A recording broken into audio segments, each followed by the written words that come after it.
Good afternoon.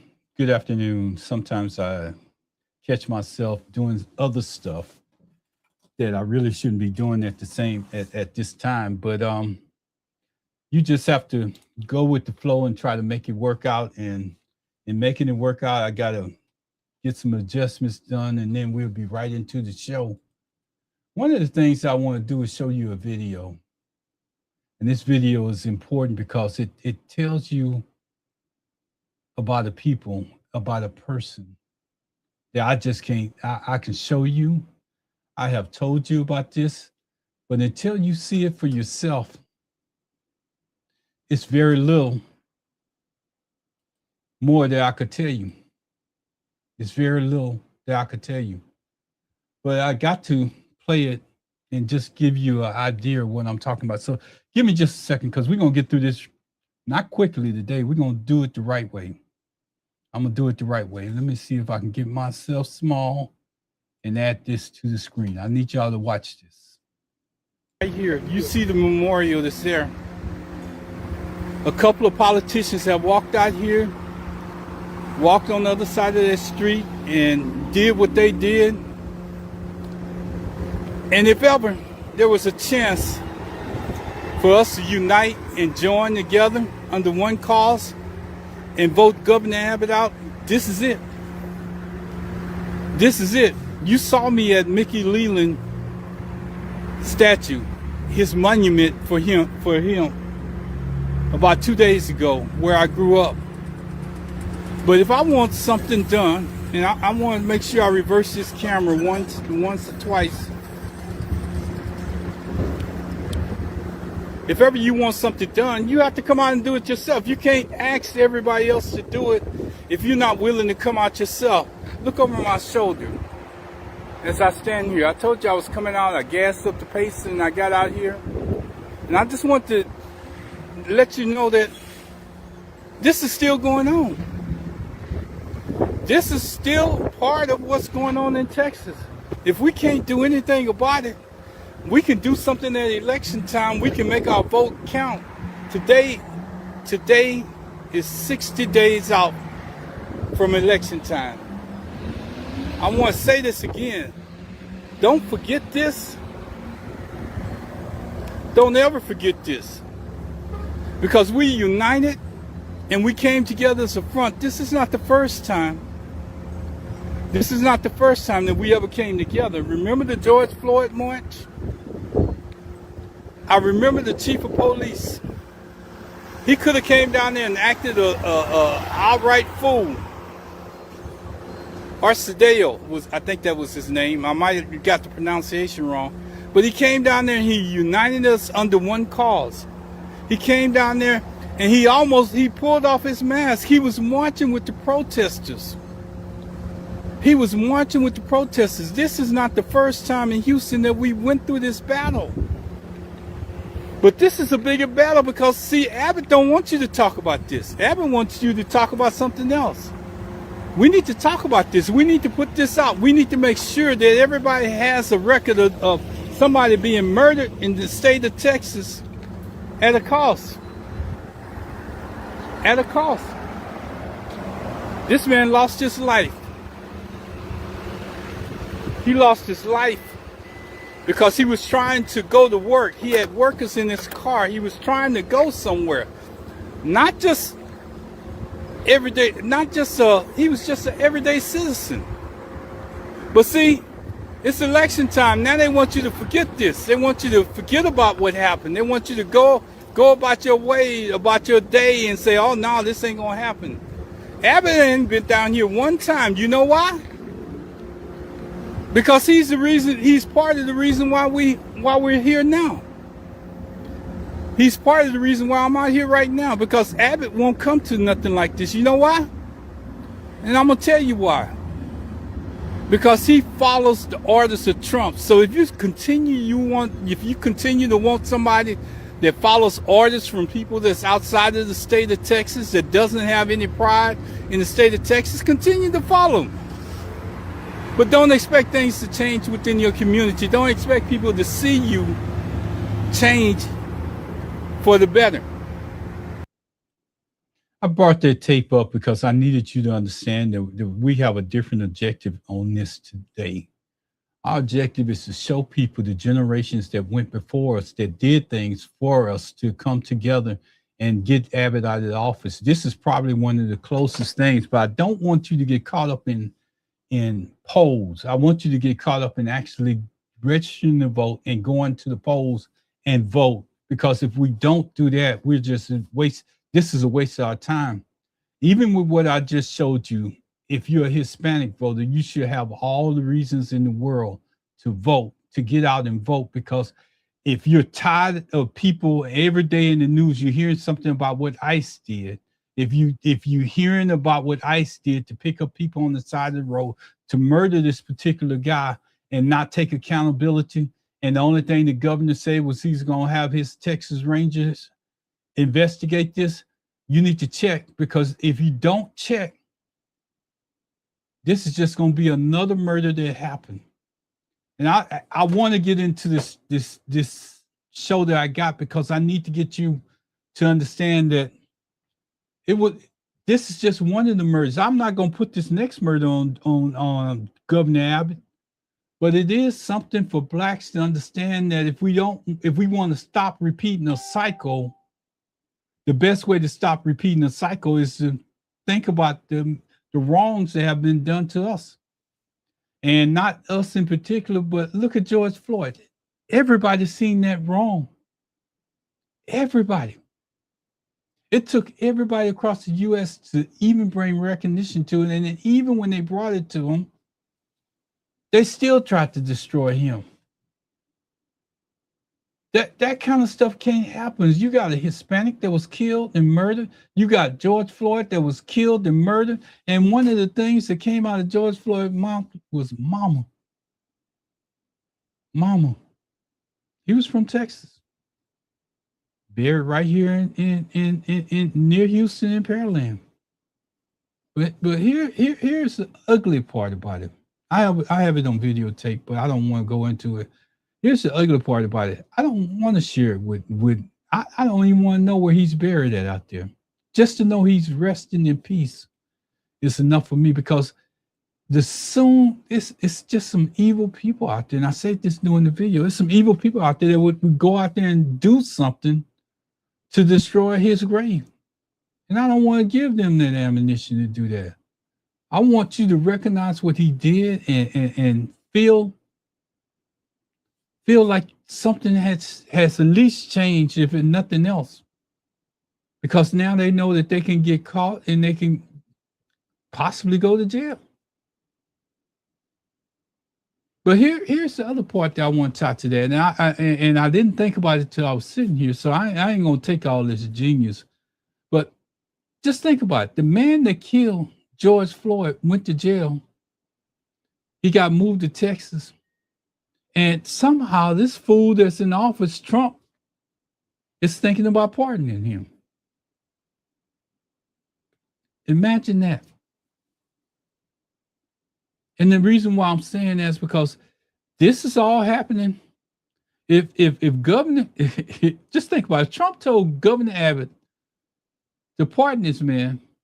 Governor Abbott probably have him back at home within a couple of days, because this state is no longer ran by Governor Abbott. It's ran by whoever has the most influence in Texas. And that's not our state. That's not what we stood for. Texas has to stand for Texas first. If Texas is not going to stand for itself, we need to get him out of office. We need to stop continuing voting for him and his his down ballot. We need to stop voting for his down ballot if they're not going to stand for Texas. See, Texas is not just made of billionaires like Elon Musk. Most of the people in Texas go to work every day and try to make a living for their family. Honestly. You may not like the way that they do it, but they do it to take care of their families, and they go out there and they try. The objective at the end of the day is to come home. But if we keep people like Governor Abbott and Lieutenant Governor Dan Patrick and all of them in place, If they want to change anything, they had 30 years to change it. The only time I see them hop and jump is when that man in D.C. told them that he needed to have Texas redistrict. He need 5 seats down here. And he did it. He jumped. Didn't even say how high or where to go or anything like that. He jumped. And every state in the union after that happened had to change, had permission to redistrict their map, so to speak. They're still fighting it in court. We lost seats. But we don't have to lose everything. We can correct some of it by putting Gina Hinojosa and James Tallarico in office. But I don't want to get sidetracked, but I always do anyway. If we don't put Texas first, over any other election that's out there, any other thing that could go on nationally, if we don't put Texas first, I'm going to say it here, and I'm going to show you how on Wednesday. It's a possibility we could lose too. We could lose the Gina Hinojosa race and the James Tallarico race here. That would be disappointing, but I'm going to tell you, it would be devastating for people that's in Texas. It would be devastating. So if you don't like what you see, you need to get out and vote. And the only way that you get a voice is you have to go out and vote, not talk about it, not talk about how bad Abbott is and all the rest of that, but go out and physically vote. That gives you a voice to change everything. Because we can sit there and we can talk about what happened to Jasmine Crockett. We can be in our feelings about Jasmine Crockett. But this ultimately is about politics. And we know what happened with Jasmine, but we somehow have to move on because we have to realize that the other side is playing politics. And if we don't play politics, we're going to be left behind. And you can't let anybody come into Texas and tell you how your candidates for office succeed. Go to wherever they want them to go. Because if you don't understand this one message that I'm about to deliver right now, you don't understand politics. You don't understand the dynamics of where we at right now. And they don't like me to say this, but I'm going to say it anyway. Gina Hinojosa can change things in Texas. In Texas. Get that through your mind. Gina Hinojosa can make changes in Texas. James Tallarico can talk about those same things, but he can't change anything in Texas. Anything. He can go solicit funding. He can bring funding back to Texas, but he cannot directly change anything within Texas. That border that we live in, he can't change that. Now, he can come back and talk to a governor, and hopefully the governor lends his ear to the changes that he wants to make. But let me ask you a question. They've been in power for 30 years. How many people have heard a senator come back and talk to Governor Abbott and change stuff? So what makes you think? Just physically think. I'm just asking you to open up your mind and just think. You send a Democratic senator off to Washington. When he comes back to the state of Texas, do you think Abbott's going to open up his arms and just walk him right in and say, hey, man, you're right. We need to do this, this, and this? Some of the stuff we have to take ourselves. Some of the stuff we have to try to put ourselves in that perspective. And that's what I'm trying to get you to understand. If Texas, and I haven't even got into it, but if Texas doesn't go Texas first, you see the sign behind me? If they don't put Texas first, one state, one purpose, one people, one future, there's a possibility we could lose both seats. Because one without the other one really doesn't do one does something in D.C., one does something in Texas, and every down ballot candidate up under her, she needs their support. So let me go here. I hear what you're saying about Jasmine. You saying, oh, she should just come and run and do all of this with James Tallarico. Let me tell you something. James Tallarico has a national campaign running. Not just in the state of Texas. James Tallarico is showing up everywhere in the nation. And you may say, well, Ron, you know, that's what we need. We need that senator up there to represent. No, we need a governor if you live in the state of Texas, because if you want what's best for Texas, that senator is leaving. That governor is still here. Any excuses that they can make up on the Republican side, they've been in office for 30 years. You can't invite somebody into the state of Texas and then right before election, you find out that Texans are against that. Then you want to start changing the just because of election up. I'm talking about Abbott and these data centers. He brought them here. He announced it. Make him accountable for it. There's so many things that Abbott has did that he puts his name on, and then he's not accountable for it. You think, here's something. Think about this. Harris County is having to raise their taxes to meet the goals. Abbott is giving tax breaks away to the rich for those data centers being here. Is he going to come back and then take back those tax breaks that's going on for years and years? Do you think he's going to put any type of legislation together to take back those tax breaks that he gave them so other counties? Because if Harris County is one of the largest counties, what do you think every other county in the state of Texas is going to have to do? They're going to have to raise their rates too to meet the needs. Let's take it one step further. I ain't even got into my show. Let's take it one step further. Have you heard Abbott say anything? Texas is about oil and cattle. Let's get that straight. Oil and cattle. Texas University got a longhorn cattle as a mascot. But that tells you about what Texas is about. So if Abbott is about Texas, why is he letting Trump import all that beef from Argentina?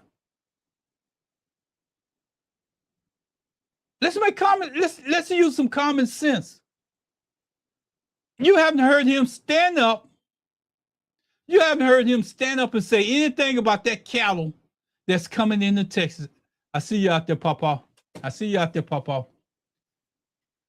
You haven't heard him say anything about that cattle that Trump has let come into the U.S. from Argentina. Are we not the state of oil and cattle? Is that not what we stand for? Or did we change? See, it's a lot of stuff that's been happening over the last 30 years that we should be reminding ourselves as we go out and vote. And here. Now I'm gonna share it. I didn't come up with this one. I was in a conversation and I heard this one, but I remember it because I felt it for myself. Do you remember when some of y'all had generators, so y'all didn't really get a chance to feel it as I did? But there's a lot more people that didn't have generators. And generators even shut down during that time. Do you remember when we froze in the state of Texas because our power went out? Because our power system, the whole grid went out? People lost their lives at that time. People lost lives in that freeze. I just want to remind you of some stuff that's on his watch. I want to remind you of the flood where kids lost their life. You may say, well, he didn't have nothing. That's a natural disaster. Well, if you knew that there was a warning system that should have been in place to save people, and that was on your watch, governor stands for something, right? Doesn't it? Or we don't hold him accountable for it. I'm gonna keep going because you need to understand that this has been on their watch. What about an attorney general that's committed so many offenses, but he still got saved in the legislative by Dan Patrick? He was impeached in the House. He shouldn't be running against anybody. The National Party don't want to put any money behind him. That's Ken Paxton, part of the down ballot of Governor Abbott. So since you're the governor, you take on all of that responsibility too. ICE, being in our state, running rapid, looking for people.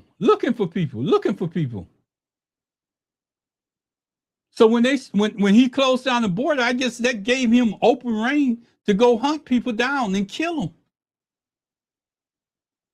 The hunting grounds are Texas, witnessed by the guy that got killed right here in Houston, trying to go to work, chased by unmarked cars. And then it was like a little gap, I guess, in between him, and he thought he still had a chance out. He hadn't identified who those people are. So he took it, tried to take it. So that if you want a reason to not vote for Abbott, I'm giving you. If we don't change it, we're going to keep doing the same thing over and over and expecting different results. And Abbott has proved time and time again that he's going to do it his way. And his way is not for everyday citizens that's out there. It's more of us. But here, let's tell some truths on this. Over the years, Abbott has developed $67 million in his bid for re-election. He has that at his disposal. Gina Hinojosa has maybe $3 or $4 million at the most. She doesn't have that same money as Tallarico, but Tallarico is getting to a point where he's going to have to start asking for more money because the Democratic Party that was backing him has to allocate to more than Texas. So unless we can get those two to come together under a Texas First plan, it's a possibility that we could lose both of them. Abbott has the money to outspend them. Oh, one more thing that I forgot. When we was going through that freeze, where was Ted Cruz? He wasn't going through it with you, was he? They caught him on the airport trying to go on vacation. Get out of here for a little while. Isn't he a part of that Republican regime that's in place? I'm just asking. I mean, I'm not asking hard questions. I'm just remembering some of the stuff that's right in our face right now. So when Ted Cruz comes back and he's representing his district, do you think he can go to Abbott and get changes made, or bring money to help Abbott do whatever he's going to do, or bring the messages from the president to Abbott, and Abbott acts on them? Oh yes, yes, yes, yes. They're not that smart. The only reason why they look smart is because we allow them to be that way. Papa Joe, I still see you out there. I appreciate you coming on. And it's a little bit hot where I'm at. I need to turn up the air conditioner a little bit. Speaking of being cold, I know what cold feels like. I really do know what cold feels like. But I'm gonna tell you something. One of the things that I need you to do is you follow me. Go out and follow Howdy Politics. Kate Vargas, she's back active again. Kate Vargas. Go out and follow Candace Weber. She stood up in the meeting and she said she challenged James Tallarico here in Houston, made national news. But we have to challenge not just James Tallarico. We have to challenge the Republicans at the same time. You see this coming down my face? Sweat. That's the reason why when you see me come on here, I'm always sweating. You know, we have the opportunity. This is probably the closest we ever get. Don't believe the polls, because the polls going to tell you that Gina Hinojosa is close. Yes, she may be close, but we don't want close. We want something that says we've done something. So when the polls open for early voting, we need to be backed up around the corner. We need to have people coming out to support us with water and stuff in that line, because it may be hot. And if you got an umbrella or something, come out in that line and help support those people, because we need to get everybody into the voting place, because they're doing everything that they can to shut it down. And the only way that we make a difference is that we got to come out and support our people while they're in line so they don't walk away. Hell, throw a couple of lawn chairs in your car if you have to. That's still helping. You know, I got started on this, but I need to get to a point, because I need to tell us the reason why it's important that we all vote. Yesterday, I went back to a couple of days ago, I went back to my old neighborhood. I showed you some of it. But in my old neighborhood, I'm going to bring up some stuff I want to show you real quick. I didn't come from rich. I wasn't rich. I definitely wasn't on the billionaire road, but I tell you this picture I'm bringing to the stage right now is something that I need you to see. I need you to see it right here. You see that little old bitty church right there? It's located on West Hunting, right down the street from where Mickey Leland's park is. That's where I found God at, right there. At the time, it was called Metropolitan Baptist Church. And man, we used to have some church in there. The next thing I want to add to the stage is this, because I need you to see something. That right there, on the end of that house, right in front of where those cars was, that used to be a barber shop. Everybody in the neighborhood and other places used to come in and get their hair cut there. Part of a house. That was my godmother and godfather's house right there. The reason why I'm adding this stuff to the stage, because I need you to understand about community. This particular house right here, when I was growing up, right next to it, and the house that I wanted to take a picture of was all the way to the back. But this particular house right here was some of our friends. They stayed there. Now, right next to it, in between that tree and that house, you see a red brick building. I don't know if you can see it, but that's where I met a Hispanic lady that was sitting out there that morning. And she was telling me, you know, we got to look out for our people. Come to find out, she was a minister. And she just started the whole church in this particular house.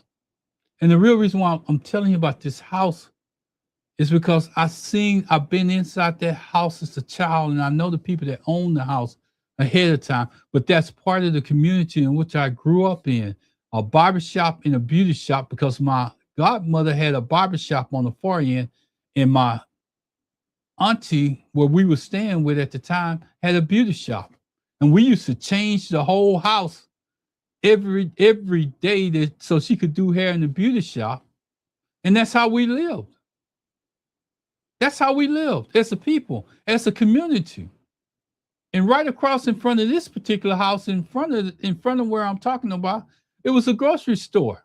It opened. You could call Mr. Smith and Miss Smith, and they would open up the grocery store for you to get bread, milk, or whatever. Even when the other stores were closed, you could call it at whatever time. But that was a community within itself that served a community, that served itself. And then we sit there and we go through and we talk about how far we are away from each other versus how close we are. Because in every community out there is people that's working together to make this place, make Texas better. You may not say it, you may not come out and say it, but somewhere we are crossing paths. You don't live in Texas without blacks and Hispanics crossing paths. And if you say I'm wrong, go through your day and check out what I'm saying. Go through your whole day and tell me that you don't cross paths. You don't see them in other cars. You don't see them going down the street. You don't see them anywhere within your community. They see you too, as blacks. They see you too. So you have to respect, this is Texas. This is where we live at. This is everything that we do. I'm gonna do this, and then I'm gonna go back into what I need to do, because I need us to see something. This is Mickey Leland Park where I went the other day. I did a video on it, but due to time, I didn't think it was gonna take me this much time. But I'm gonna go back, bring myself to the stage, and I'm gonna try to go through this thing as best I possibly can in the amount of time that I have. Because that community part is the part that we forget, how we got to where we're going, because sometimes we forget where we came from. We forget, and when we forget, we on another path. Oh, I don't do that no more. I don't go back and revisit. I don't do this. I don't do that. It ain't about that. This election cycle has to be about making changes to our future. Making changes to our future, not our past, to our future.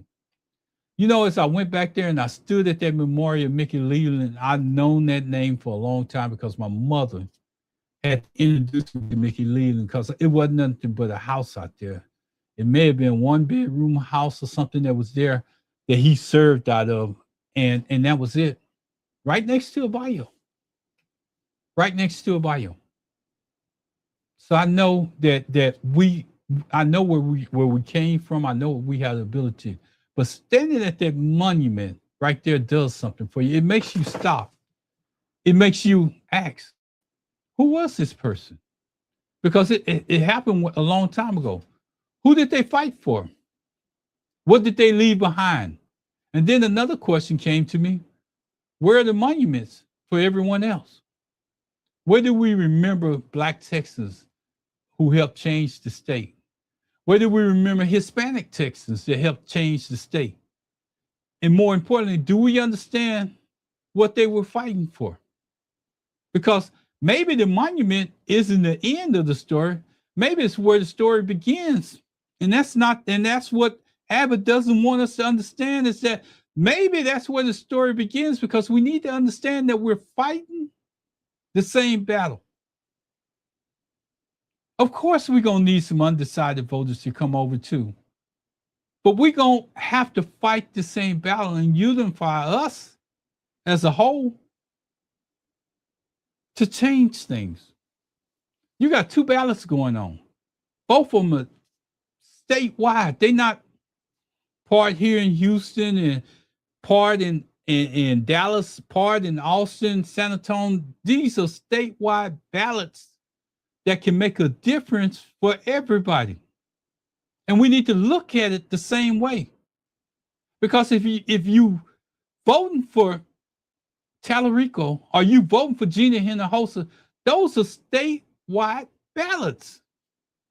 Everybody needs to participate. Do you know that in the last election cycle, when they ran the ballot count, that they doubled the amount of people that was voting in the state of Texas that had participated in previous elections? So I know that as a whole, we understand what we're going for. I know that as a whole, we understand what's at stake.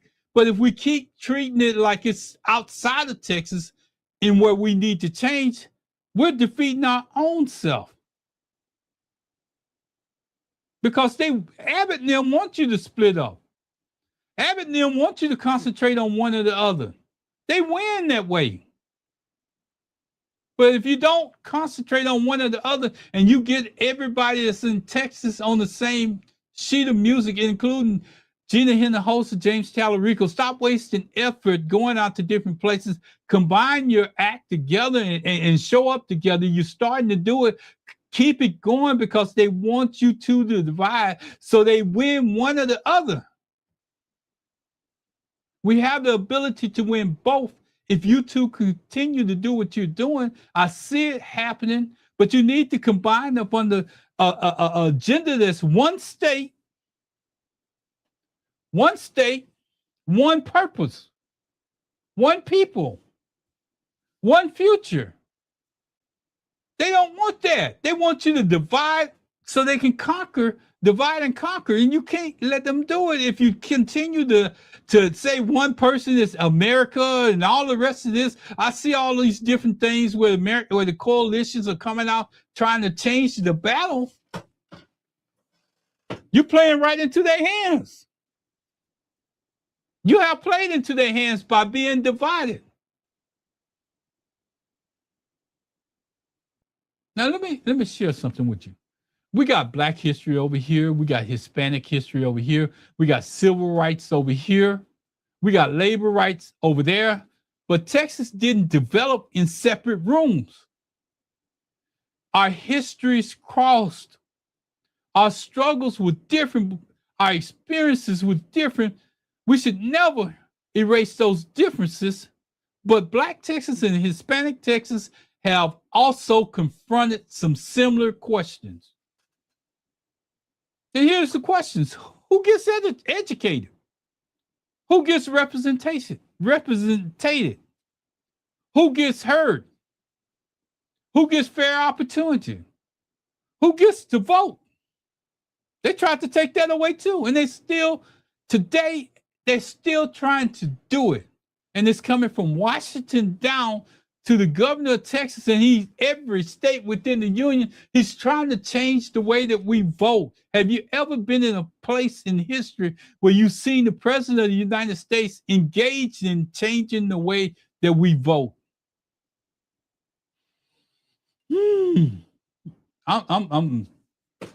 That's the story. That's a Texas story that I just gave you. I want to tell you this. That's what it means to be Texas first.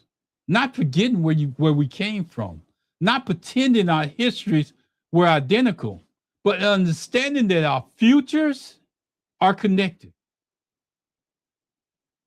Let me do this real quick. Everybody knows Barbara Jordan, what she stood for in the state of Texas. Maybe people outside of Texas just coming in, maybe they don't know. Not too far from that statue of not too far from that statue. It's a place called Fifth Ward. It was a representation of Houston. That's what Barbara Jordan was.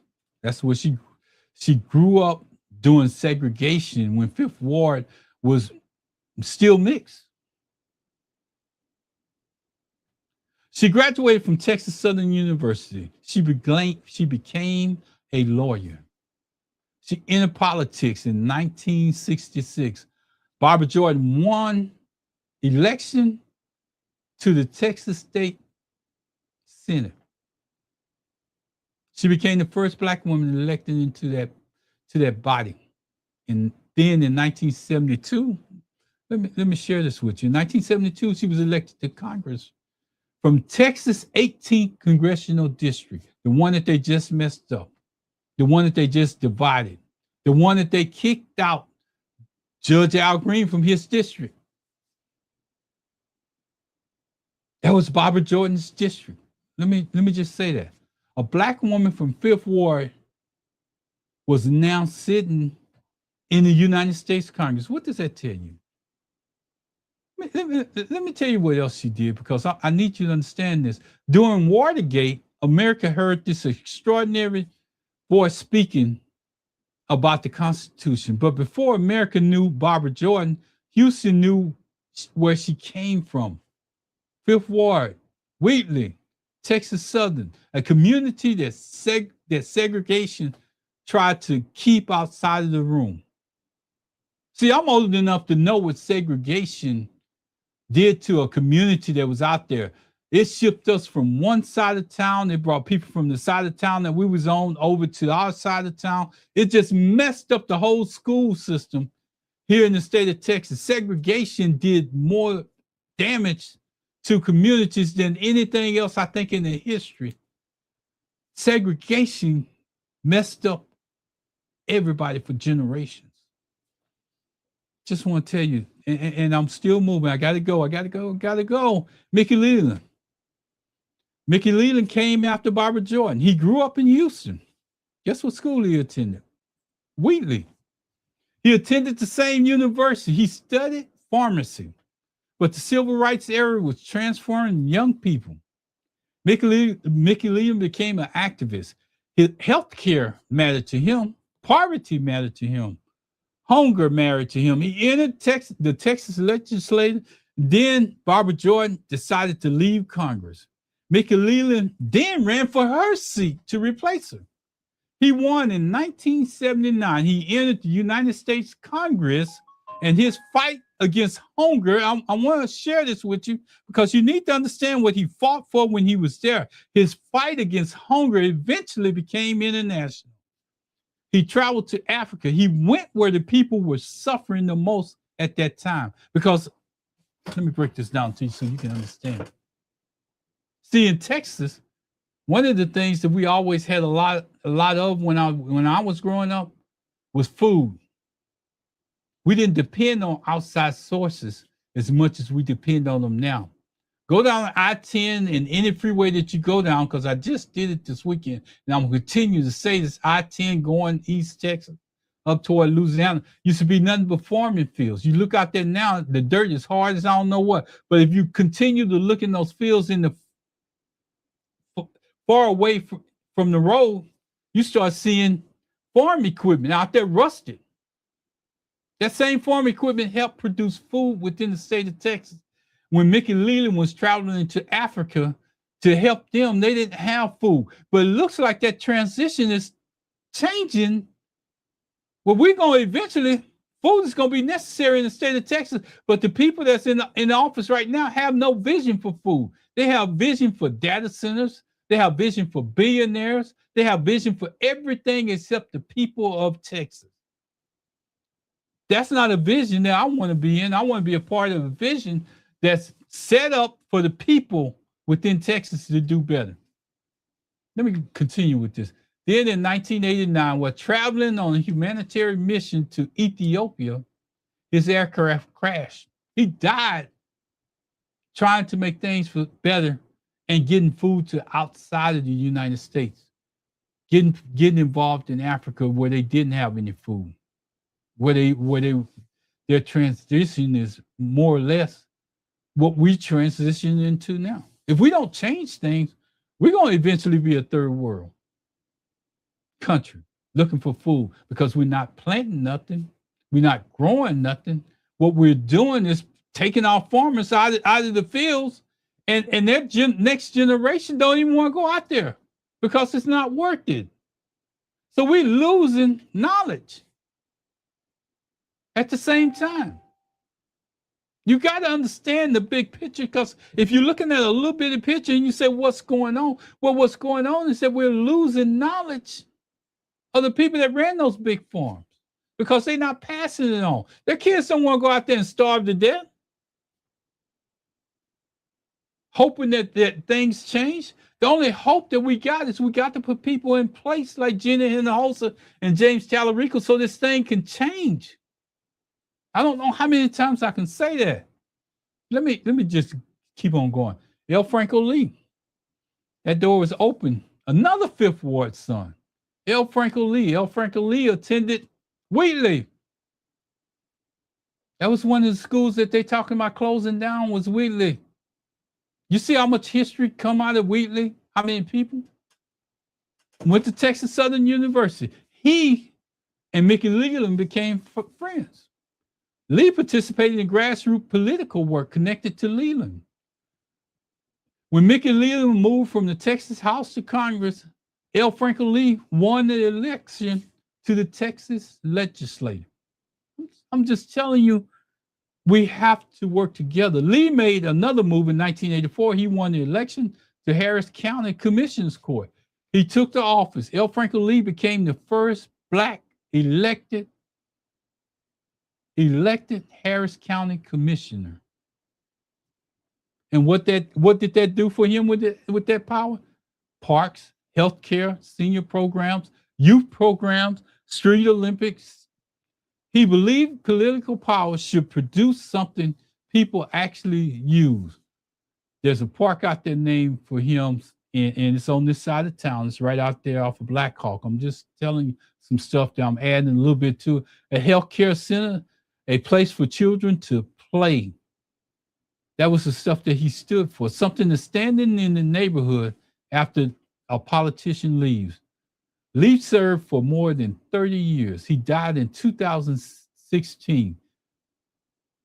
There are two Lees. I want to say this because I need you to understand. There are two Lees that became politicians, recognizable politicians. Sheila Jackson Lee. We need to clear up a misunderstanding. L. Franco Lee and Sheila Jackson Lee were not related. L. Franco Lee was not her husband. He was not her brother. They were two separate people from two separate families. Sheila Jackson Lee's husband was Elwyn Lee. But because Houston had two prominent Black political leaders named Lee serving during the same era, people understandably connected the names. The real connection was the political history and the community service, not family. Sheila Jackson Lee was born in Queens, New York. She attended Yale. She earned her degree from the University of Virginia. She came to Houston to serve as a municipal judge. Later served on Houston City Council. Then in 1994, she challenged Congressman Greg Washington in the Democratic primary. She won in 1995. Sheila Jackson Lee entered Congress and took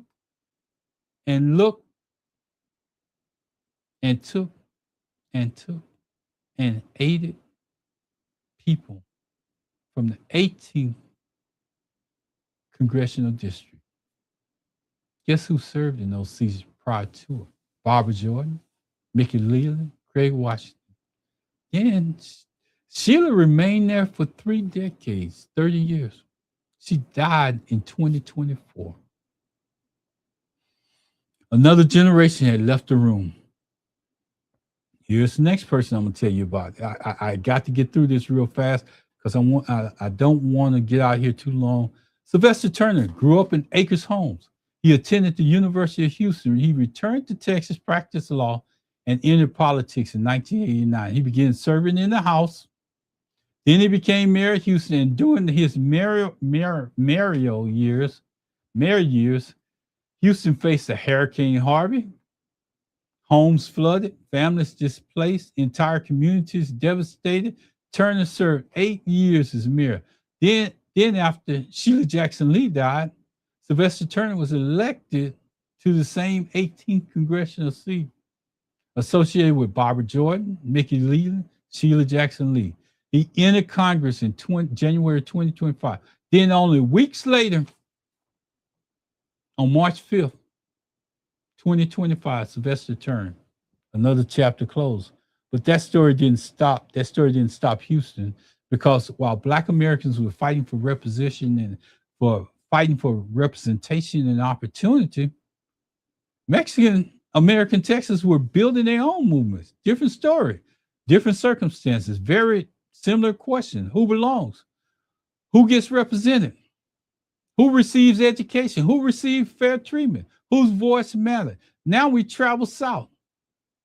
I'm gonna say this, and I'm gonna butcher some of these names, but don't hold it against me. Jovita Idar. Go to Laredo. Go to Laredo. Jovita Idar, teacher, journalist, activist. She used the written word to challenge discrimination against Mexican Americans. She fought for education. She organized women. She wrote about injustices at the time when Mexican American voices could easily have been ignored. I'm itching. Then she went to San Antonio. Then we're going to go to San Antonio. We're going to San Antonio because there's Irma. Don't butcher me on this. I'm going to spell her name. Tenayuca. I can't say it, but I'm going to spell it. Tenayuca. We're in San Antonio. Irma T. We're going to call her Irma T. She became a labor organizer while still being young. In 1938, she became a central leader in San Antonio pecan sheller strike.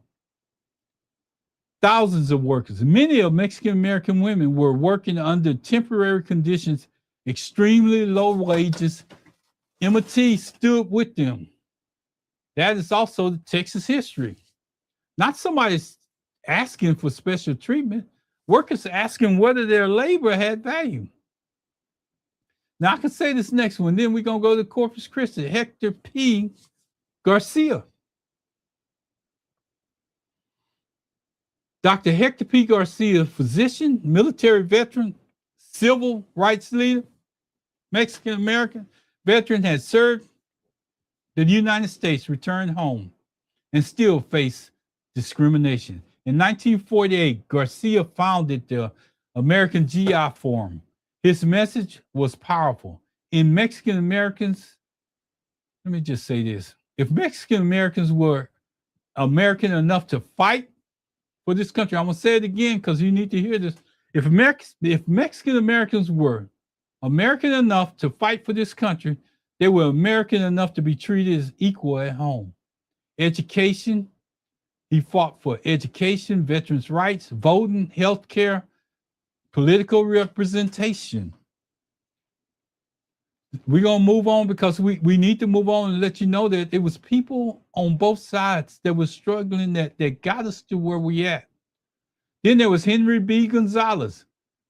Back to San Antonio. Henry B. González, he broke barriers in the city government. He entered the state senate. Let me say that again because you need to hear this. This Hispanic entered the state senate. He fought for segregation legislation. Then he entered the United States Congress. Another Mexican American Texan walking into institutions where people from his community had historically lacked representation.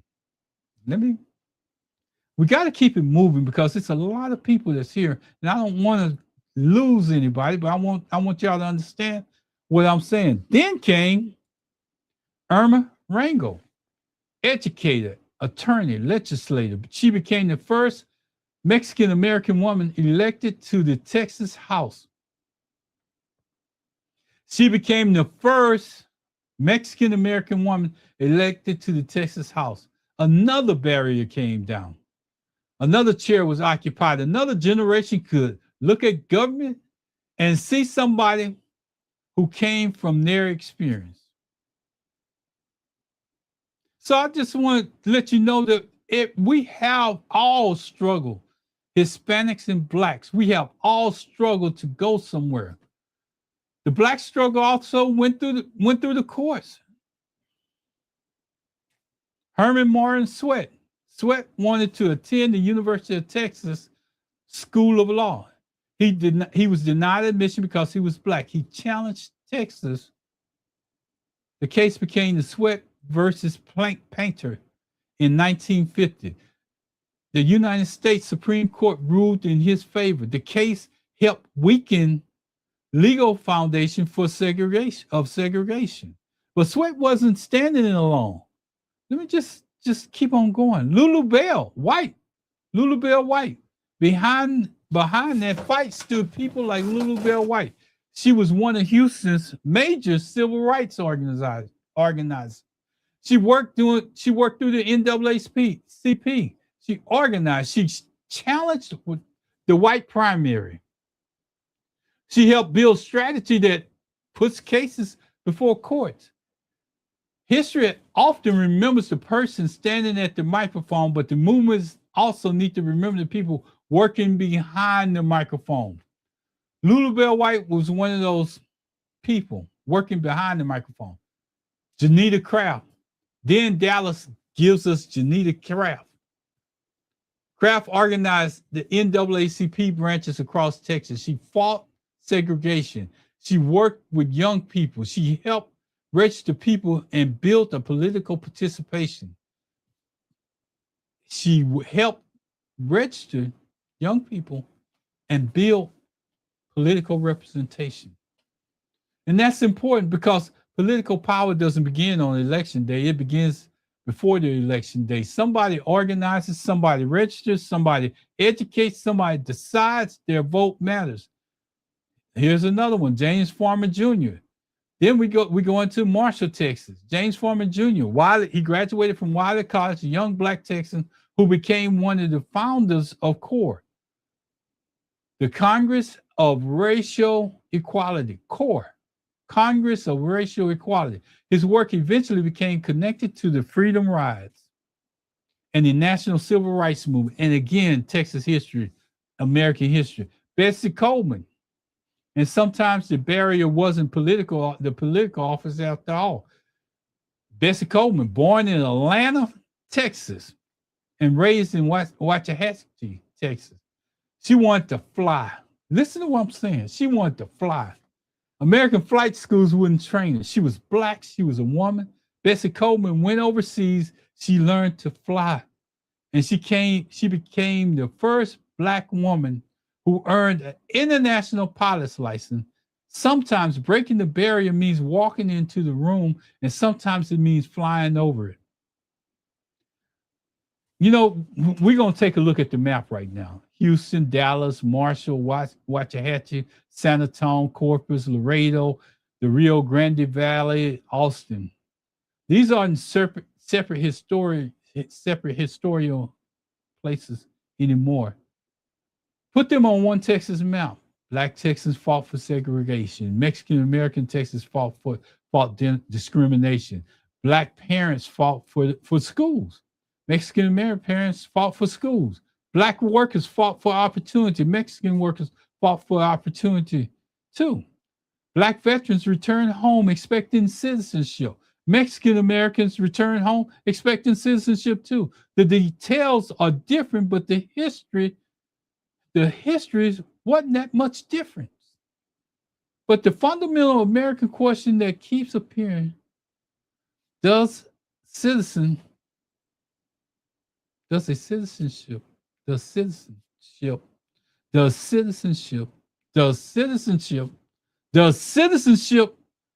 belong equally to everybody? And that's where Texas First becomes more than a slogan. It means that you can remember the different histories while recognizing a shared responsibility. One state, one purpose, one people, one future. Texas First.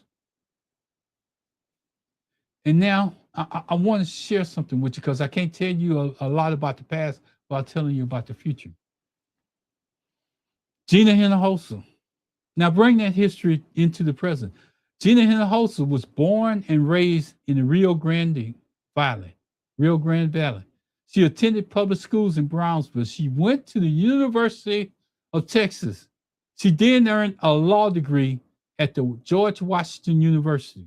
She became a civil rights labor attorney. Then something happened to many parents something happened that many parents understand. Education became personal. Her son's elementary school faced closure. She became involved in that fight over Austin schools. She ran for Austin ISD school board. She won. She eventually became a school board president. Then she ran for the Texas House. She won. She represented the House District 49 since 2017. And in 26, Gina Hinojosa became the Democratic nominee for the state of Texas. A girl raised in the Rio Grande Valley is now asking voters across Texas for the opportunity to lead the state. See, they won't tell you how she got there. She has fought within school systems to make it better for everybody. She served in those school systems, and she fought because she wanted to keep schools available to everybody. That's Gina. You may not understand anything else about Gina, but you need to understand what she's went through and how she got there and how she's representing Texas, how she could represent Texas in the governor's seat. Texas voters will decide what comes next for Gina, but I'm telling you. And then there's James Tallarico, another present-day figure, comes from a different background. James Tallarico grew up in Central Texas. He attended Texas public schools. He graduated from the University of Texas, then became a public school teacher, taught the 6th grade on San Antonio's west side. His classroom contained children from families facing economic changes. And that experience helped shape his view of government because the education policy looks different when you're standing inside that classroom. Tallarico later studied the educational policy. Let me lean in when I say this. Tallarico later studied education policy at Harvard. Then he returned to Texas and ran for the Texas House. He won the election. He won the election. Education remains central to his political identity. Tallarico lives with type 1 diabetes. He became involved in the legislation addressing insulin costs. Faith also became a part of his public message. He studied at Austin Presbyterian Theological Seminary and speaks openly about his Christianity. While arguing against using Christianity as a weapon of a political division, in 2026, James Tallarico became the Democratic nominee for the United States Senate. His chapter isn't finished either. Texas voters will decide what comes next. I went through this. I gave you the past. I led you down the path to tell you who these people are. Gina Hinojosa and James Tallarico represent the closest representation to me. With them being in office, I can envision somebody like me eventually, or somebody of my color eventually becoming governor, lieutenant governor, or any down ballot candidate there. But this is what we have before us when we're deciding on how to vote, because we need to have proper representation in the state of Texas. Now let's get something straight. Out of all the stuff I shared with you, I want to break it down like this. Gina Hinojosa is not Barbara Jordan, and we ain't expecting her to do. James Tallarico is not Mickey Leland. They haven't earned the monuments of those people. Their complete record hasn't been written. They're living politics seeking greater responsibility. They should be questioned. You should be able to ask them any questions, like Candace Weber did in Houston. They should be able to answer those questions from anybody. You're running for state office, you're running for national office. You need to tell them what separate the two. Separate the two and tell them what the job defines, because people may be asking James Tallarico questions that the governor needs to answer.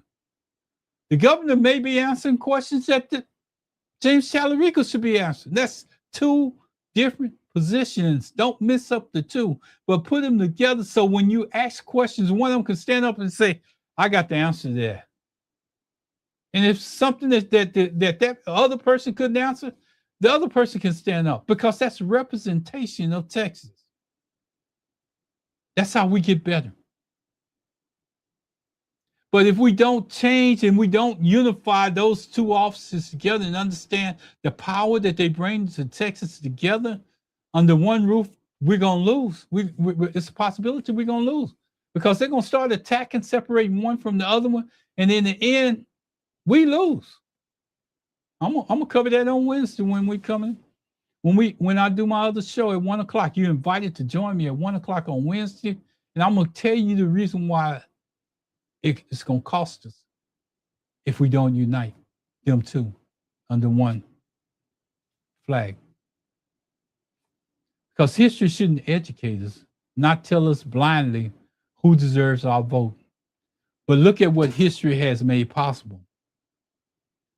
I'm going to get out of here after I say this. A black woman from the Fifth Ward could become Barbara Jordan. A young pharmacist from Houston could become Mickey Leland.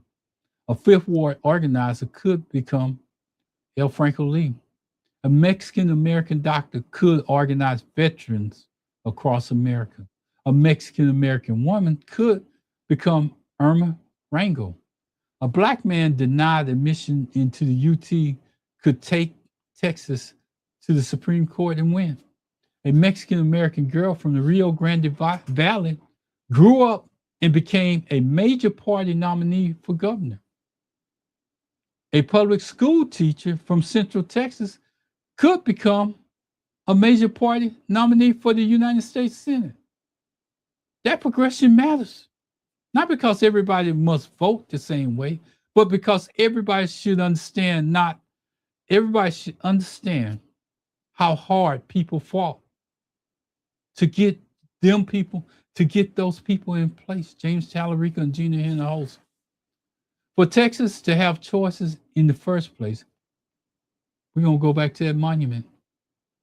That takes me back to my Kashmere Gardens day, back to Mickey Leland, back to that monument. Maybe the monument isn't supposed to tell us what to think. Maybe it's supposed to make us think. Mickey Leland can't vote anymore. Barbara Jordan can't vote anymore. Franco Lee can't vote anymore. Sheila Jackson Lee can't vote. Sylvester can't vote. Hector García can't vote. Henry B. González can't vote. Jovita Idar can't vote. Emma T. can't vote. James Sweatt can't vote. Juanita Craft can't vote.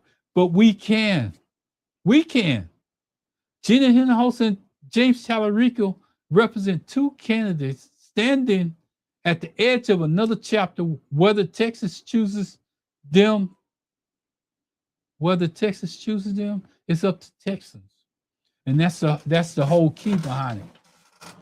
What I'm really getting at is it's up to Texans to make that choice.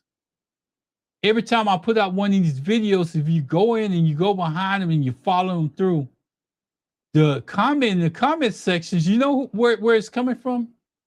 People outside of the state of Texas.